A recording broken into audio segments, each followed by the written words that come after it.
వ్యక్తమవుతున్న భయం, అనుమానం, బలహీనతలు మాత్రమే రిప్రజెంట్ చేస్తుంది.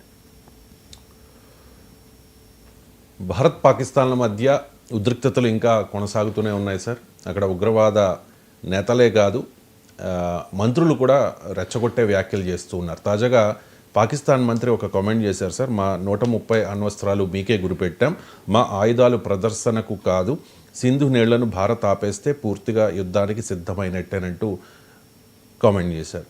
సో అబ్బాసీ వ్యాఖ్యలను ఏ రకంగా చూడాలి? అండ్ దక్షిణాసియాకు అణ్వస్త్ర భయం ఉందా సార్? ఆ ప్రమాదం ఉందా? మీద అణ్వస్త్రాలు ఉన్నంతకాలం అణ్వస్త్ర భయం ఉంటుంది. దక్షిణాసియాకి ఏంటి, ప్రపంచానికి కూడా అణ్వస్త్ర భయం ఉంటుంది. అందువల్ల ఇండియన్ పాలసీ అదే. మనము భారతదేశ విధానానికి అమెరికా నాయకత్వంలోని న్యూక్లియర్ హ్యావ్స్ అంటారు, అణ్వస్త్రాలు కలిగి ఉన్న దేశాల విధానానికి ఉన్న తేడా అదే. మనం అందుకే న్యూక్లియర్ డిజార్మమెంట్, సంపూర్ణ నిరాయుధీకరణ మనం అంటాం. న్యూక్లియర్ నాన్ ప్రొలిఫరేషన్ అని America, China, UK, Russia, France లాంటి దేశాలు అంటాయి. తేడా ఏంటి అంటే, నాన్ ప్రొలిఫరేషన్ అంటే అణ్వాయుధాలు ఇప్పటికే ఉన్న మాలాంటి దేశాల దగ్గర అలాగే ఉంటాయి, వాటిని ఇంకా అప్డేట్ కూడా చేసుకుంటాం, కానీ కొత్తగా ఎవడో అణ్వాయుధాలు తయారు చేయకూడదని. ఇది నాన్ ప్రొలిఫరేషన్. భారతదేశం ఇందుకు అంగీకరించదు. మనం అనేది ఏంటంటే, వివక్షపూరితమైన ఈ నాన్ ప్రొలిఫరేషన్ ఒప్పందాలు మేము అంగీకరించము. అంటే అణ్వాయుధాలు ఉన్నవాడు ఉంచుకొని కొత్తవాడుకు అణ్వాయుధాలు ఉండకూడదు. ఇది నథింగ్ బట్ న్యూక్లియర్ అపార్థీడ్ అంటాం, అణుజాత్యంకారం అంటాం. అందుకే మనము న్యూక్లియర్ నాన్ ప్రొలిఫరేషన్ ట్రీటీ, అణ్వస్త్ర నిరోధక ఒప్పందము, comprehensive test ban treaty CTBT, సమగ్ర అణుపరీక్షల నిషేధ ఒప్పందము, fissile material cut off treaty, అణువిచ్చిత్తి పదార్థాల నియంత్రణ ఒప్పందం, ఈ 3 ఒప్పందాలపైన ఇండియా సైన్ చేయలేదు. మనం చెప్పింది అదే, ఇవి వివక్షపూరితము అని. అందుకే టోటల్ డిజార్మమెంట్ కావాలి, సంపూర్ణ నిరాయుధీకరణ కావాలి అనేది మన విధానం. భారత అణువిధానము పాకిస్తాన్ స్పెసిఫిక్ అణువిధానం కాదు. భారత అణువిధానం ఒక ప్రిన్సిపల్ పైన అంతర్జాతీయ సమాజాన్ని దృష్టిలో పెట్టుకున్న విధానం. అందువల్ల ప్రపంచంలో భూమిపైన ఎక్కడ అణ్వాయుధాలున్నా అది ప్రమాదమే. అందువల్ల దక్షిణాసియాకు మాత్రమే కాదు, అణ్వాయుధాలు ప్రపంచంలో ఎక్కడున్నా ప్రమాదమే.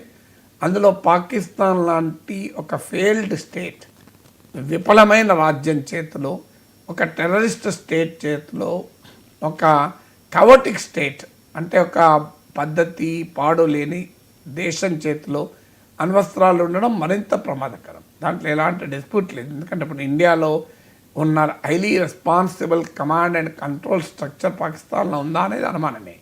పాకిస్తాన్లో జిహాదీ శక్తులు పాక్ ఆర్మీలో కూడా ఉన్నత స్థాయిలో ఉన్నారు. ఇలా జనరల్ అసీం మునీర్ లాంటి వాళ్ళ భాష చూస్తేనే జిహాదీల భాష మనకు కనబడుతుంది.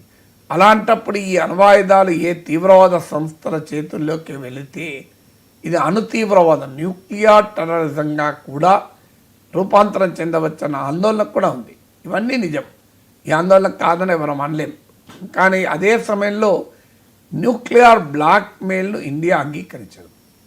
ఇక్కడే కాదు, ఏ యుద్ధం జరిగినా అది ఒక దశ దాటితే అణ్వస్త్రాల మాట మనం వింటూనే ఉంటాం. పాకిస్తాన్ నోట్ అయినామా మీరు? ఇప్పుడు ఉక్రెయిన్ వార్లో ఎన్నిసార్లు రష్యా మాట్లాడింది న్యూక్లియర్ బటన్ ప్రెస్ చేస్తామని. వాస్తవంగా రష్యా ఇది న్యూక్లియర్ పవర్, ఉక్రెయిన్ ఇది నాన్ న్యూక్లియర్ పవర్. ఉక్రెయిన్కి ఒకప్పుడు అణ్వస్త్రాలు ఉండే. సోవియట్ యూనియన్ కాలంలో సోవియట్ న్యూక్లియర్ ఆర్సెనల్, వాళ్ళ అణ్వస్త్రాలు అధిక భాగం రష్యాలో ఉంటే కొంత భాగం ఉక్రెయిన్లో కూడా ఉండే. కానీ ఉక్రెయిన్ స్వచ్ఛందంగానే 95-96 ప్రాంతంలో అమెరికా అటు వెస్ట్రన్ పవర్స్తో ఇటు రష్యాతో ఒప్పందం చేసుకొని తన అణ్వాయుధాలు వదులుకుంది. అయినా కూడా రష్యా ఈ సమయంలో ఎన్నిసార్లు న్యూక్లియర్ బటన్ గురించి ప్రస్తావించింది, పుటిన్ అణ్వస్త్రాల ప్రయోగాల గురించి ఆలోచిస్తున్నాడని. ఇప్పుడు ఉక్రెయిన్ వార్ నేపథ్యంలో ట్రంప్ రష్యాకు అనుకూల వైఖరి తీసుకుంటున్న కాంటెక్స్ట్లో మీకు ఫ్రాన్స్, యూకే న్యూక్లియర్ అంబ్రెల్లాను యూరోప్కి ఎక్స్టెండ్ చేయాలని జర్మనీ లాంటి దేశాలు మాట్లాడుతున్నాయి. ఫ్రాన్స్ అధ్యక్షుడు ఇమాన్యుయల్ మ్యాక్రాన్ ప్రతిపాదించాడు కూడా, వీళ్ళు ఎక్స్టెండ్ అవర్ న్యూక్లియర్ అంబ్రెల్లా అని. అందువల్ల ఉక్రెయిన్ వార్లో మనం న్యూక్లియర్ వెపన్స్ గురించి ప్రస్తావన విన్నాము.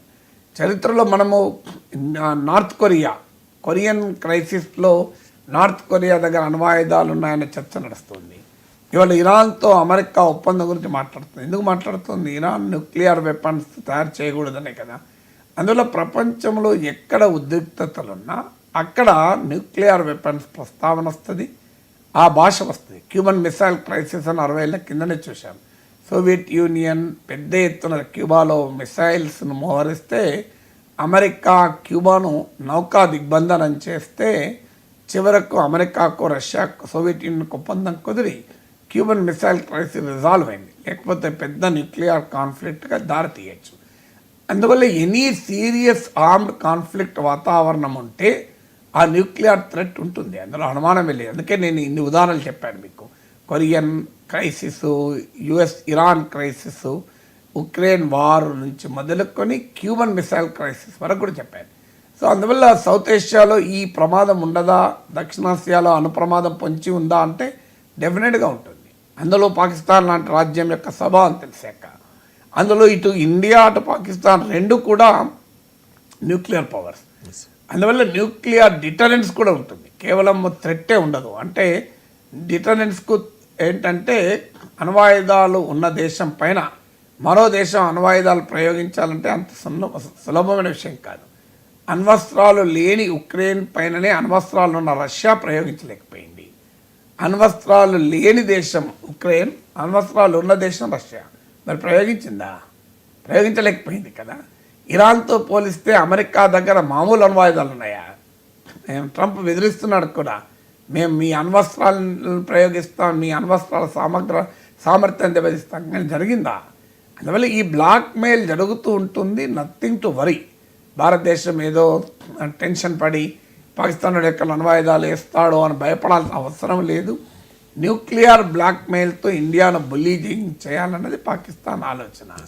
సో అంత అది సులభము కాదు.